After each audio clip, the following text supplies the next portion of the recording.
All right, well, it's time for this episode's interview. And today I have on Francis Gennarelli. He's the owner of Mud, Sweat, Tears CrossFit in Verona, New Jersey. A little bit about him. He's qualified and competed in all three Spartan World Championships in Iceland and Sweden, and taking second place in age group in 2019. He's also a death race finisher and team assessment finisher as well. Francis, how you doing? Good. How you doing today? I'm doing great. Thanks so much for joining. I'm looking forward to chatting with you on a couple different topics today. Yeah, super excited. Yeah. So, as one gym owner to another, I definitely want to start with how are things going for you right now? With obviously, it's been an insane year for everybody, but gym owners are Yeah, are just dealing with some stuff. So, how's it been going? good. I mean, listen, you were forced to pivot, right? We closed we shut down when we had to, but we haven't stopped a day. We went virtual to one-on-one to outside workouts to limited capacity. We just kept moving. Every time we met a barrier, we're like, all right, how can we get around this? How can we get over this? How can we just keep going? Our clients are amazing. Our community is second to none. We've been able to push through this whole thing. Um, and now that everyone's picking up that, we're seeing a big uptick with people. Been taking a lot of phone calls from people that actually have been shut-ins this whole time. We're talking a year and change now. People that are like, just finally starting to come out of their houses now, trying to get into fitness. So we're doing good. We're doing good. It's been a struggle, but it's a labor of love, right? I mean, got to keep moving along. Yeah, absolutely. I know, we've been doing the same thing, like shut down, but we didn't stop. And I think you said it all right there with community. Those that had already established a good community, I'm not going to say any of this was easy, but you had an No, easier no, time, no. right? Like you Yes, yes. you had that family, and just like, your blood family, people take care of you and you take care of them. And so I'm glad to hear. Are you guys open fully now? Is it still restricted? What's it like out there? So we've we've always limited class sizes. So we're back to what we used to normally operate at, which most gyms are at a restricted capacity. We always kept our capacity low. We always had the philosophy that once you reach a certain point about amount of members in a gym, you're not coaching anymore, right? You're just Mhm. mitigating a disaster. There's only so many people that you can look at one time, and all of a sudden someone just wrenched their back doing a deadlift and you missed it because you're looking at these 30 other people, right? So no, we're back to what our normal capacity was, pre-pandemic. So we're good. Awesome. All right. All right. Well, I'm glad to hear that. So, Yeah. well, let's get into some topics I wanted to talk to you about, and I wanted to start with, some things I mentioned in your intro with some of these kind of big accomplishments of, ultra in general, but ultra world championship qualifier and finishing second, which is, I think a huge deal. And then also a death race finisher. So let's talk death race first. We've briefly talked about it on this podcast, but not a whole lot. Give us a quick rundown of what is the death race? What are you going to expect from something like that? Expect the unexpected. Listen, it pays to be a winner until it doesn't. It's very much, it's life. Life is unfair, right? Um, you could be winning, you do an amazing job, and all of a sudden they'll throw 100 pounds on your back. Like, hey, you're doing a great job. They'll drag this 100 pounds with you. Good for you for being leader of the pack. You know what I mean? It's just Mhm. it tests you. It tests you. It pushes to what you think your limits are, and it just helps you push past that to find the new person you are at the end. Hold on 1 second. Sorry Yeah. about that. No, no Yeah, there problem. you're back again. So it helps you find this new person at the end. It's expect the unexpected. I couldn't. Yeah, I've done it. I've done the virtual one. I couldn't. I'm no more well versed in it than somebody else doing it for the first time. It's expect the unexpected. Yeah, and I think that's what kind of makes it so unique and so interesting is that you're not sure what you're even getting into in the first Yeah. place. So from a training perspective, like what like kind of goes through your mind with like what do I even start with to train for this? So that's where we can actually start getting to the meat of it, right? So right off the gate, you know that you're gonna be wearing a rucksack with X amount of load in it, right? So start doing weighted carries, right? You're gonna be walking for long distances, so start taking up your distance training while under load, right? Go get a job as a landscaper, because you know what, you're gonna be moving stones, you're gonna be getting your hands dirty, you're gonna be digging in the dirt with your bare hands. That's typical stuff you just can't learn in a gym, right? I can teach you functional fitness, and we can work endurance and all that kind of stuff, but to get you wet and sandy, to roll you around in the dirt and the mud, you can't replicate that. And so you have to go out and be uncomfortable. A lot of the stuff I would do is I restricted myself. I was allowed to have cold showers for a year. Just one of those things where if you want to do something terrible, then you have to kind of live a little bit of a terrible life to prepare yourself for that. And even at that, right, I had done all these things, and you can do all these things, but you get out there and all of a sudden the carpet gets ripped out from underneath you, and it's totally changed. But listen, a big CrossFitter, avid believer in functional fitness, weighted carries, all that kind of stuff. Go out, learn how to chop some wood, right? Learn how to use an axe. Learn how to use an axe the right way, because you're gonna be doing a lot of stuff like the mountain men kind of stuff. Learn how to start a fire. Learn how to source water. Survival skills, right? Learn how to use a needle and thread. Learn how to sew things. So, like, at the end of the day, if you kind of line all these things up, learn how to survive, right? Mhm. Basic life skills that a lot of people just don't have. Start to educate yourself on stuff like that. Yeah, It's absolutely. I and just like you said, these are not things. I mean, obviously, being in the gym and having a strength level and being able to move a certain way yes, are all great things. But like you said, these are things that you just have to get out there and start to figure out and do weird stuff and see where it yes, takes you, kind of thing. Um, yes. but I just, in general, like whether you're training for something like this or just life in general, I like the idea of getting uncomfortable. And and I think a lot of people, we hear that a lot, right? Get uncomfortable, get comfortable being uncomfortable, and all those things. But I think a lot of people bring it right to like being in the gym and uncomfortable, right? Like you lift until it's burning. Yeah. I'm uncomfortable with that. But sure, that obviously that has its place.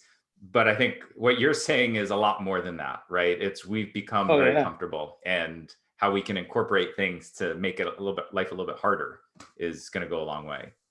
Absolutely. And it like you said, it doesn't end at the gym. You have to take it out to the next level. Like I said, restrict yourself from cold showers. You like caffeine, cut yourself off from caffeine. No booze, right? Like this, take everything that's fun and get rid of it. Like if you're Mhm. training, if what's your goal? Are you training for this world championship race? Are you training for this death race? You've got 6 months to a year to train for it. Well, guess what? That whole 6 months to a year are going to be terrible. Make them the worst 6 months to a year of your life. That way, when you get out there, you're a monster, right? You're sharp. You emit this aura that people are just terrified to be around you, because you're dangerous at this point, right? You're just a monster. And then once it's done, you're like, oh, all right, cold shower. Give me a cup of coffee. Yeah. Let's eat lots of food. Delayed gratification, right? If you want to break it down to its simplest form, it's delayed gratification. So take everything away from yourself, strip yourself of everything that you enjoy, and to make life terrible and to get through that terrible situation. It'll make you a lot more dangerous, make you a lot more ready. And then, yes, absolutely, incorporate the gym. You need that strength training, the conditioning, all that kind of stuff. If you're into CrossFit, that's amazing. Love you. If you're into other kind of physics, that's okay too. But you have to have some kind of regular strength and conditioning regimen as well on top of all that kind of stuff. And I think that that's kind of important in whatever you're training for, right? Whatever distance Absolutely. race or whatever, right? I think a lot of people get so caught up in the gym, and a lot of us like probably raised gym rats, where it's like, yeah, that's just what you did. You lifted, you felt good, and Right. you did it more and more. But then Right. you realize, you know what? Like we see the guys that are just huge, big muscles, can do some impressive things in the gym, but watch them go sprint or run a Right. mile. They're done. Yeah, and I Yes. think I think that's what gravitated a lot of people towards like obstacle course racing in general is you can't be specifically good at one thing. We need a little bit of everything. And yeah, you can do a lot in the gym, but how much more when you start incorporating other stuff in there as well. Right. Right. Awesome. So let's move on to the ultra. So I don't even want to say same idea because it's at least there's a plan now, right? You know what to expect. So again, just for our listeners who maybe aren't quite as familiar, how does the World Championships differ from just if I'm going to go sign up for an ultra and get out there and do one, get my belt? So typically with the World Championships is they like to place it someplace that's horrible. So the first 2 years were in Iceland, and they did it the time of year when there was no daylight, right? So first of all, right at the gate, you've got 24 hours of darkness, right? So Mhm. you're at a deficit right there because mentally, right? Mentally, we're programmed to think, okay, sun's gone down, time to go to bed. I don't need any more. I close my eyes and go to sleep, right? So you're punching past that mental barrier right out the gate, right? Iceland's cold. That time of the year is freezing cold. The wind is relentless, and the weather changes in it. So it could be a monsoon of rain, and all of a sudden it's snowing. You're in the middle of a blizzard, ice. The wind's just hitting you. The wind actually traveled so fast there that it like would break the ground, so nothing would grow. So so it's not only like, yeah, we're going to run for 24 hours. You're going to try to get in as much mileage as you can, but then they're going to throw the element at you as well. And they did the same thing in RA Sweden. RA, it was the middle of the winter. It was unforgiving blizzards. I mean, you couldn't see your hand in front of your face at some points. Ice everywhere. So it's like some of it's like, like when you say you have to like run through streams or through mud and stuff, it's unrunnable. This was all like there were good portions where it was just unrunnable because you're going through sheets of ice. So they take now that they mess with you mentally, they mess with you physically, then they throw the elements at you. They really try to up their game on the world championship kind of stuff, which is amazing, right? It forces you to step outside your comfort zone and train hard, right? And you can tell the people that train for being in awful environments, they made it. They made it through the 24. The people that did not train for awful environments, they just unfortunately didn't make it as long as everybody else. Yeah, yeah. So it's the training. So, and then this year, might, I'm sure the conditions are still going to be bad, but it'll be interesting to see how that compares being in the US versus, So conditions are bad, and now we're at elevation, right? yeah, So it's what are you going to do? So if you've done any kind of elevation training, right, it's hard to breathe. It's like you're breathing through a straw. They lay all this stuff out in advance. So like, all right, yeah, it's going to be great. We're going to make it run for 24 hours, but what they're just keeping adding layers. How worse can we make this? What else what other roadblock can we put? Yeah, great. We're gonna have a make going over an eighth wall. Fine, that's amazing. But what can we throw it? Yeah, let's put it in elevation. Let's make it hard for them to breathe, right? So yeah, yeah. it's let's make them train harder, which is Mhm. amazing. I love that kind of stuff. Yeah, Really yeah. even levels the playing field. Absolutely. And especially at a distance like that, it's not just about, I mean, obviously natural skill, that natural ability, you get a little Yes. bit of an advantage on any Yes. sport you're going to do. But I feel like in a race like this, it does even like you can train specifically for this and get a huge advantage if you do it the right way. Yes. Yeah. 100%. Yep. You have to keep focused, keep your eye on the prize, and absolutely you'll do amazing out there. Yeah. Okay. So in the World Championship format, it's going to be so we're not going the whatever it is now the marathon distance. It's 24 hours. 24 hours. Typically, Spartan will put a purse on there for whoever gets the most mileage or whoever broke, they'll set a marker. Usually it's like 100 miles, and they'll set a marker on there. But typically, with something like this, it's as many miles as you can rack up for hours. And so the clock is ticking, the clock is against you. It's, you want to do quick pits, usually it's sometimes I forget in RA, it was like a 3 to 4 mile loop. Iceland, it was a little bit shorter, but you're just running loops. You're running loops all night long. Man, you get a chance to pit, and if there's your opportunity, you can cram some food in your face and then go, or you can lay down and sleep and take a long rest. But the clock's ticking. Yeah. The clock's ticking, and here you are. I'm from Jersey, right? So I just flew from Jersey to Iceland. Am I going to use my time to sleep, right? or am I going to just eat real fast and then figure it out on the course, right? I'm going to figure it out there because I'm not going to go back to Jersey and say I had an amazing nap in the middle of the race in Iceland. It was great. It's refreshing. No, yeah. You got to go out there. You got to keep moving. So it's so it's as many miles as you can get. You just keep doing loops. Clock's constantly ticking. Clock's against you. Yeah. And do they do any like surprises, or is it pretty much the same loop every single time? Do they change anything up or anything like that? No, same loop every time. But they think what I think after midnight or after you've been out, there's like a certain hour. I forgot what they do. Is actually they cut the burpees in half. I think they get you down to 15 burpees versus 30 burpees for obstacle, which is nice. It's a gimme, right? You're Yeah. a mess at that point anyway. So even 3 burpees is tough. Yeah. So yeah, they do change that. I think it's around the 12-hour mark. That they cut the burpees in half. It's pretty unique versus a regular race. It's a passport system, so you actually have a passport attached to you. So if you complete an obstacle, they put a punch in it. But if you don't complete an obstacle, you got no punches, so you hand that in at the end. So now you're at the halfway point, and they're like, "All right, it's great. You can go in and eat." Or before you go in and eat, you owe me 100 burpees. You know what Mm. I mean? So it's like,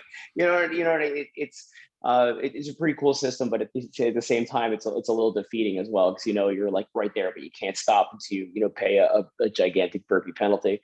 Yeah. Yeah. But no, they don't really change up the obstacles or anything like that. Everything stays the same. Okay. Well, I have to ask you then, if you remember, about how many burpees personally are you going through in these races? So I did my first year in Iceland with a torn rotator cuff, so I Oh, did thousands of one-arm burpees. I couldn't even tell you. Did a yeah. little bit better the next year, and then actually in RA Sweden, I think I only wound up doing about 60 burpees. There was Nice. just two laps that I wound up failing Olympus. I just couldn't hold on to it anymore. But after that, I mean that's the difference, right? That's the difference between being on a podium and not being on a podium, right? It's how can we shave time? Run so fast, right? So if we're not picking up speed, then we need to be more efficient in the obstacles, cutting out those burpees, because 30 burpees can take 5 minutes, or they can take 20 minutes, depending on how fatigued you are. You know what I mean? So Yeah. it's rather do the slower obstacle and complete it. So yeah, it was Ari was a much better performance Yeah. Sounds like overall. it. Yeah. So what, I'm curious what your strategy is then going in. So a race like this, obviously there's probably a million different strategies we need to think about, but Sure. if it's okay, did you go in with a specific, like, I'd like to hit this many miles, or was it, I don't care, I just want to go, I'm going to only rest this much? Or what was kind of your thought process, just kind of before the race at least? So I try not to set mileage goals, only because if we set the bar too low, right, we may start to get close to that number and kind of give up. Like, all right, man, I'm going to go into this, and let's say I'm going to 10 miles, right? You're 5 miles in, you got plenty of time left. You're like, all right, you know what? I'm just going to slow down. I'm super close to my goal. I'm going to make it. I'm going to walk away from this thing. I got my 10 miles. I'm going to be happy, right? So it's a little bit of complacency, right? Hmm. Versus if you set the bar too high, right? Look, I'm gonna get 100 miles on this thing. I'm going to kill it. And then all of a sudden, you're 10 miles in. You got like no time left. Like, oh, I'm just going to give up. Hmm. And then despair, right? You're gonna downward spiral to despair. So typically I'll not go into it with a mileage goal. I'll go into it with the mindset that I'll go quick pits. Hmm. No more than 20 minutes in pit, in and out, got to go. If I have to change my clothes, I'll change them out on the mountain. I'll always have fresh change on me. Anything I'll do, I'll just, the goal is to keep moving. And then once I'm out, so I typically do these races with my wife. She'll be my pit crew. She's amazing. She holds me together. She pushes me back out to keep hurling my body into the void. But she'll start to tell me, hey, say, listen, look, you're almost on the leaderboard. If you move a little bit faster. So then I was like, I'll use that. I'm like, all right, I'll wake myself up. Like, all right, now I'll start setting goals because I see something's achievable in front of me. But no, the goal really is just to not stop. Not stop, be efficient, relentless forward progression, right? Dr. J, just Yeah. keep moving. Doesn't have to be fast. Doesn't have to be pretty. You just got to keep moving. That's Yeah. typically what we're going with. So, and I like that idea too, because that's, again, this is life, where you can have the best plan ever, but then you get there and Right. Never it hits the survives fan. first Yeah. contact. Exactly, right? You get what happens when you get punched in the face, and Right. you got to figure it out from there. But and I'm not saying don't have no plan, but I like the Right. idea. Be ready to change it on the fly. Yeah. Here's overall what I'm thinking, but also no, yeah, stuff can absolutely happen. So Good. did you so it sounds like you didn't sleep. It was just kind of rest and go, and Rest and go. if you really wanted to sleep, are there even options, or is it just kind of curl up into a ball and Just fine. There is always a way, right? So yeah. I mean, I remember a couple of years in the 2 years in Iceland. You're running through this one section that was like basically a sulfur field, like it's like Jurassic Park, man. So you're like freezing cold, and all of a sudden it's like 90 degrees. You're running through this sulfur field. It's like volcanic steam and everything coming out of the ground, and everybody's all curled up on the ground sleeping. They're all like in the fields. Yeah. I was like, they found the warmest area in the middle of this like Jurassic Park, and they're sleeping in this sulfur field. So to your question, yes, you can find a way. You can find a place to sleep. Yeah. Be it If out, be it out on the course or in the pit. You can find some place to do it. But yeah. again, you're gonna be on that. You're gonna be on that plane trip home. You're gonna replaying all that kind of stuff in your head. And like, man, I wish I could do that. Yeah. And you can't go. You can't take it back. You can't go back. So it's seize the moment. Yeah. Enjoy the view. Keep moving. Yeah, absolutely. That makes total sense. So if you're planning on doing a race like this, let's say, I guess kind of either. You already talked about the death race, but let's say you're planning for a 24-hour race like the ultra. What, let's say you have some kind of fitness background, right? You've maybe but Mhm. never have done something like, what would you say? Ideally, I would like to have this much time with you to get you ready. So I mean, if we're training for a world championship, 100-mile race, long distance, I'd like to live with you for 6 months. Let's really dig into this. Um, Listen, if you're amazing and like, have a pretty good background, you've done these kind of things before, you can throw yourself into it unprepared and kind of have like a mediocre approach. But if you really want to get into it, it's something we're very new to, and we have a couple ultras under your belt, 6 months, 6 months of dedicated training. It just starts out with, your diet, you got nutrition, Hmm. regular training schedule, running, gear, right? You could Hmm. you could have the most amazing race in the whole wide world, or you could be physically fit, ready to go. And if your sneakers give up on you, or we didn't bring enough layers to stay warm, your gear, your gear will be your limiting factor, right? You're strong, you're amazing, but you don't have enough jackets to stay dry. You know what I mean? So Yeah. these are all things that you got to go through with training and how to eat, pushing past mental barriers. Like a lot of time in ultra, people will they'll get to their second lap and they'll be like, what, I'm doing amazing right now. I know I should eat, but I'm not gonna, because it's gonna slow me down. If it's gonna take me 5 minutes to eat these peanut butter and jelly, but I'd rather be out there and run it. But you know what? 3 hours later, when you start to get a deficit and you're like, crap, I should have ate that peanut butter and jelly, but now I'm dying. And so you can cram that sandwich in your mouth at that point, but it's a hard hole to dig out of, right? You've just gotten yourself into a lot of trouble and it's hard to get out of it. So it's even just dietary, when to eat, how to force feed yourself, just to stay successful and stay on top. I tell all my clients, ultra eats its babies. Ultra doesn't care Mhm. about you. It's a different animal. It doesn't care if you win or lose. It'll still be an ultra without you. So you have to be just that more dangerous and that more prepared. Yeah, absolutely. And couldn't agree more on that nutrition piece you're talking about, where I've made that mistake where it's like, I'm good. I can make it through. And you get to the Yeah. point where you're like, nope. And Famous last words. exactly. Yeah. It's like, oh, it's only another 8 miles to the finish line. I can do that. No big deal. And then I'm walking it because I just can't go anymore. So Yeah, yeah. you're a zombie, right? Yeah, yeah, exactly. So, amazing advice right Yeah, there. It's just you stay with the plan and you get it down because you're in trouble otherwise. yeah, absolutely. Absolutely. All right. So, I wanted to ask you, I love this question. Just you fill in the blank for me. So, All if right, go ahead. if if everyone would just do blank, they would see massive improvements in their performance. CrossFit. All right. Awesome. That Good. was that was a softball. Thank you. I I appreciate know, I know, that. yeah. Hey, I never know what I'm gonna hear, so it's always good to just throw it out there. Um, all right, so if let's just say just racing in general, I have a newbie, somebody never, no idea they're gonna do their first race ever. What's if you do this one thing, you're gonna be all right, and other than CrossFit. So I mean, getting into our first part in learning how to run properly. Okay.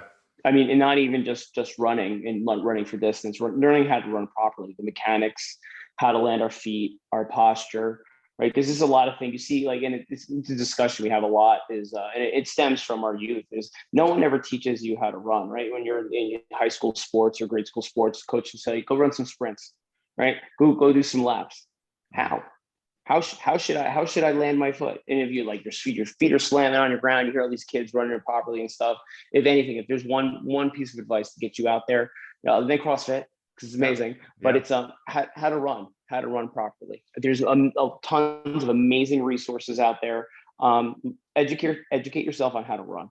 Yeah. That will stave off a lot of injuries that you see a lot of IT bands are messed up, a lot of hip flexors, ankle mobility is rough, a lot of people just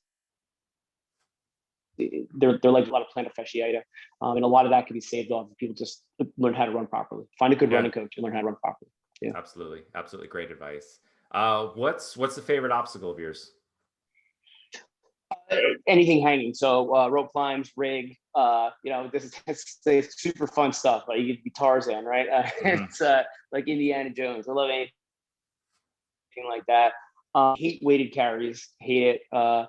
Anything jumping and going over thing. Hate that kind of stuff. I'm not All right. really not really good at bounding. Not really good at landing on my feet. But rope climbs and rigs, that kind of stuff. We try that Awesome. stuff. Yep. Awesome. And then you answered my next question with least favorite. Awesome. Yes. Oh, bucket. Listen, bucket. Like it was a game changer when they let us put the lids on the buckets. That Mhm. was huge for me. But even at that, man, listen, I'm strong and I'm fast, but it's just like you put some resistance on me, and it's just Yeah. totally different person, Yeah. man. Yeah. Absolutely. Well, awesome. Well, if anybody has any questions for you, wants to reach out, learn more about you, where would be a good place for them to go? And find me at the Fat Cheetah or at mud_sweat_tears_one on Instagram. DM me on either one of those, and Okay. I'll get right back to you. Awesome. Awesome. And I'll put that in our show notes for this episode too, for anyone who wants to check it out there. Well, Very cool. Coach, thank you so much. I really appreciate you coming on and sharing your knowledge. This was awesome. No, definitely. It was always amazing talking to you. Thank you very much for having me on. All right. Awesome.